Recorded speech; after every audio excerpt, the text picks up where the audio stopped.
है, शासक बनने का जो अधिकार है वो वोट में शामिल है।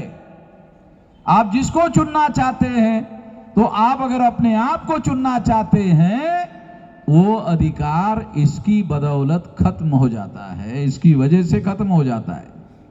अगर आपका वोट का अधिकार खत्म हो गया तो क्या होगा? तो ये भ्रम खत्म हो जाएगा। कौन सा? वोटर सरकार चुनते हैं। सबसे अहम बात समझना जरूरी है। क्या है?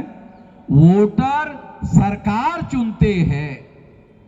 वोटर सरकार चुनते थे।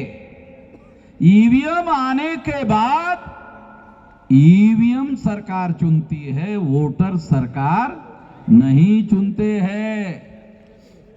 ये वोट की सरकार बनना बंद हो गया ईवीएम की वजह से। और इस वजह से क्या होगा? बारी बारी से राज होगा। कांग्रेस जाएगी तो बीजेपी आएगी, बीजेपी जाएगी तो कांग्रेस आएगी, ऐसे होगा।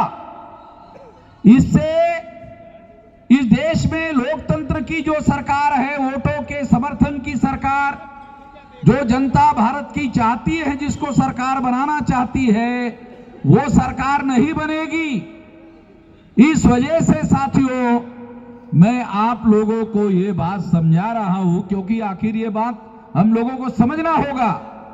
चुनाव आयोग के लिए हम लोगों ने एक लंबा पर्चा निकाला, सारे बहुत तमाम सवाल है। चुनाव आयोग ने किसी सवाल का कोई जवाब नहीं दिया। उधर से चुनाव आयोग कौन है भाई?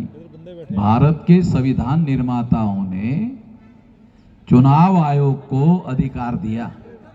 किस काम के लिए अधिकार दिया? फ्री, फेयर और ट्रांसपेरेंट चुनाव संपन्न कराने के लिए अधिकार दिए। आप भी आगे चले जाओ। मालिक नहीं बनाया वोटर लोगों का, उन्होंने संविधान निर्माताओं ने अधिकार दिया चुनाव आयोग को। आपको काम कितना है? फ्री, फेयर एंड ट्रांसपेरेंट चुनाव करवाना चाहिए। अरे सर, इधर से सही बनता है। चुनाव कमीशन अपने ही लेवल पर निर्णय कर रहा है।